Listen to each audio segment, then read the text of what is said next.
जय हिंद बच्चों, मैं अजय कुमार वाराणसी उत्तर प्रदेश से आपके अपने चैनल नव शिक्षण पे स्वागत करता हूँ। आज बच्चों मैं आपको श्रेष्ठा का सिलेबस बताने जा रहा हूँ। तो जिन भी बच्चों ने नया ज्वाइन किया है उनको बताना चाहूँगा, जो श्रेष्ठा स्कीम है सेंट्रल गवर्नमेंट की बेहतरीन स्कीम है, जिसमें जो शेड्यूल कास्ट यानी कि अनुसूचित जाति वर्ग के बच्चे हैं वह फ्री में, जो टॉप स्कूल्स हैं सीबीएसई माध्यम के, उस पर आप फ्री पढ़ने वाले हैं। रहना खाना पीना सब फ्री है बच्चों। रेजिडेंशियल स्कूल्स जो हैं सीबीएसई के, तो ये पिछली बार पहली बार परीक्षा हुई थी, ये दूसरी बार बच्चों फॉर्म भरा जा रहा है और इसका जो एग्ज़ाम है वो 18 जून को होने जा रहा है। तो ऑलरेडी आप बच्चों जो इस समय क्लास 8th पास करके 9th में गए हैं वो इस फॉर्म को भरेंगे, और जो 10th पास करके 11th में गए हैं वो बच्चे फॉर्म भरेंगे। चाहे आप जिस राज्य के हों बच्चों, और हमारे जितने 28 राज्य के हैं या यूनियन टेरिटरीज हैं, चाहे आप वहाँ के हों, और आप चाहे जिस मीडियम के हों, मतलब Hindi medium, Telugu medium, Odia medium, चाहे आप जिस बोर्ड के हों बच्चों, Andhra Pradesh board, Telangana board, MP board, UP board, Bihar board, तो कोई इससे फ़र्क नहीं पड़ना है। ठीक है, बस आपको अनुसूचित जाति का होना चाहिए, 2.5 लाख तक आपकी घर की इनकम होनी चाहिए। ठीक है, ये क्राइटेरिया इसमें रखा गया है और साथ में एज लिमिट भी दी हुई है। ठीक है, तो इसमें हम लोग डिटेल में आते हैं। देखिए, जो फॉर्म है, सिलेबस बताने के पहले मैं आपको बताना चाहूँगा कि जो फॉर्म जो है आपके 3rd से लेके 24 तक भरे जाएंगे, और फॉर्म केवल एक बार भरिएगा बच्चों, बार बार नहीं भरना है। इनका सख्त हिदायत है कि आपको बार बार फॉर्म नहीं भरने हैं, और अगर कोई गलती हो जाती है तो 25 और 26 तारीख को आप उसको सही कर सकते हैं। और announcement of city of examination 5 जून को होगा, और आप अपने एडमिट कार्ड जो है 14 जून को डाउनलोड कर सकेंगे, और जो डेट है आपको पता है 18 जून को है। ठीक है, और आपको पता है एग्ज़ाम जो है 3 घंटे का होगा, 2 से 5 तक होगा, 2 to 5। जिन बच्चों ने अगर व्हाट्सएप नहीं ज्वाइन किया ग्रुप तो ज्वाइन कर लें फ्री तैयारी करने के लिए। ठीक है, लगभग 1300 बच्चे मेरे ख्याल से अभी तक जुड़ चुके हैं। ठीक है, तो आप उससे जुड़ जाइए बच्चों। अगर कोई भी क्वेरी हो तो आपसे रिक्वेस्ट है यूट्यूब के कमेंट सेक्शन में लिखिएगा, और उस नंबर पे ना ही बच्चों फ़ोन कीजिएगा जो व्हाट्सएप नंबर मैंने दिया है, और ना ही मैसेज कीजिएगा, क्योंकि हज़ारों मैसेज बच्चों पेंडिंग पड़े हुए हैं जो मैं अभी देख नहीं पाया हूँ। कई बच्चों के केवल मैसेज हाय के हैं, गुड मॉर्निंग के हैं।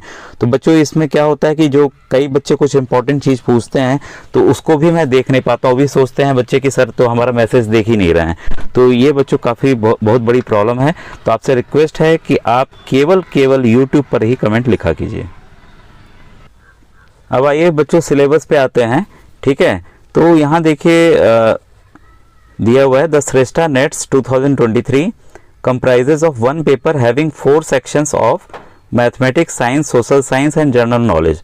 इसका मतलब जो है एक पेपर होगा जिसमें 4 खंड होंगे, गणित का, विज्ञान का, सामाजिक अध्ययन का और जीके का। ठीक है, और the paper is conducted for admission in best private residential schools in the country. ठीक है, और जो कंडक्ट होंगे पेपर जहां जो होंगे और जो बेहतरीन स्कूल्स हैं, प्राइवेट रेजिडेंशियल स्कूल हैं, उन स्कूलों में ये पेपर होंगे। ठीक है, और जो पेपर का जो सिलेबस है वो बेस्ड किस पे होगा, एनसीईआरटी की किताबों पे। ठीक है, तो आपको क्या करना है इस समय, अगर जिस भी बोर्ड के, अगर आप इंग्लिश समझते हैं तो इंग्लिश वाले ले लीजिए, नहीं तो आप हिंदी मीडियम की गणित ले लीजिए, एनसीईआरटी, साइंस ले लीजिए, सोशल साइंस ले लीजिए, और उसको पढ़ना स्टार्ट कर दीजिए। ऐसे मैं आपको सब प्रश्नों को बताऊंगा कि कैसे प्रश्न आ रहे हैं, कैसे आपको तैयार करना है। कई आपको सैंपल पेपर भी समय के साथ में प्रोवाइड करूंगा। ये सब चीज़ें बच्चों फ्री रहेंगी। ठीक है, जो मैं अपने चैनल पे आपको बताऊंगा। ठीक है, इसके अलावा देखिए syllabus of class 8th admission in class 9th, मतलब जो क्लास 9th के लिए एडमिशन लेने जा रहे हैं उनका जो है क्लास 8th का आने वाला है। ठीक है, और जो क्लास 11th में लेने जा रहे हैं उनका क्लास 10th का आएगा। तो जिन बच्चों ने एग्ज़ाम दिया है, आपने खुद ही एमसीक्यू काफ़ी तैयार किया होगा हो, तो उसको आप बस रिवाइज कर लीजिएगा बच्चों। ठीक है, अब देखिए the Shreshta will be conducted for admission in class 9th and 11th for only for SC candidates whose parental income is up to 2.5 lakh. जैसा मैंने बताया था 2.5 लाख के ऊपर पेरेंटल इनकम नहीं होनी चाहिए।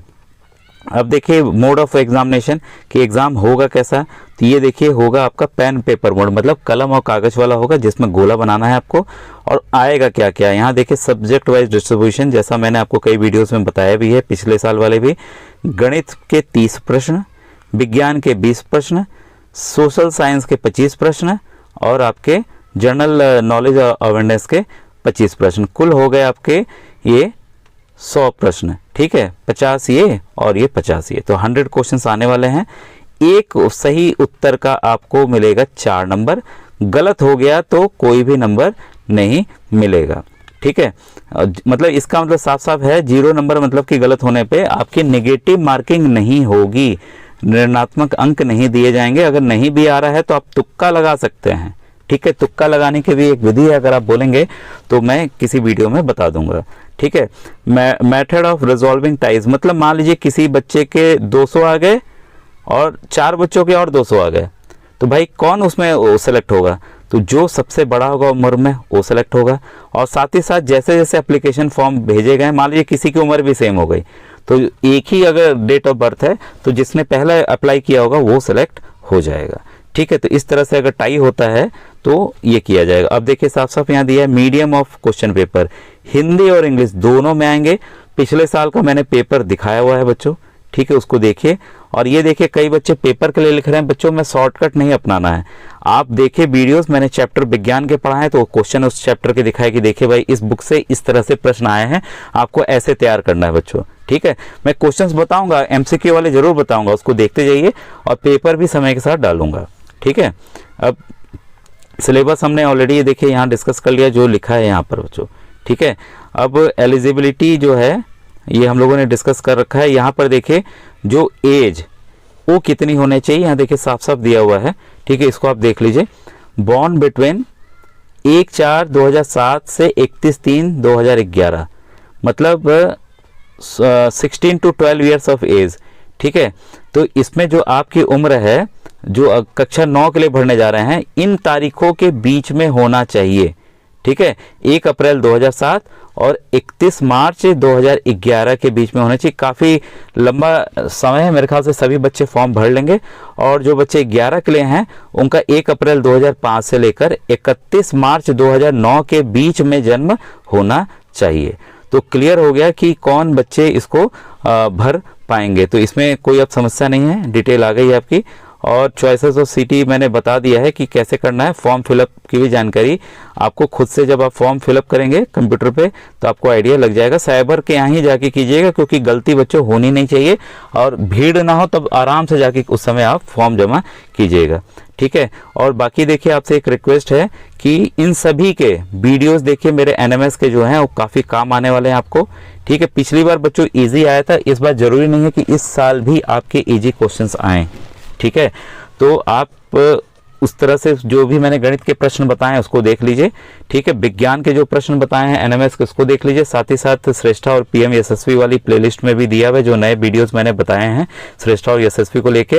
और सामाजिक अध्ययन के भी मैंने ज्योग्राफी इतिहास के कई चैप्टर्स पढ़ाए हुए हैं और एमसीक्यू कराए हुए थे, इसको देख लीजिएगा। जनरल नॉलेज के मैंने ओरिजिनल क्वेश्चंस भी दिखाए हुए हैं कि कैसे प्रश्न आ रहे हैं, तो उसको जरूर देखिए। और प्लेलिस्ट में जाना सीखिए कि यूट्यूब पर प्लेलिस्ट में कैसे जाया जाता है, ठीक है। तो ये बच्चों आज की थी इंपॉर्टेंट अपडेट। अब हम लोग मिलेंगे नेक्स्ट वीडियो में।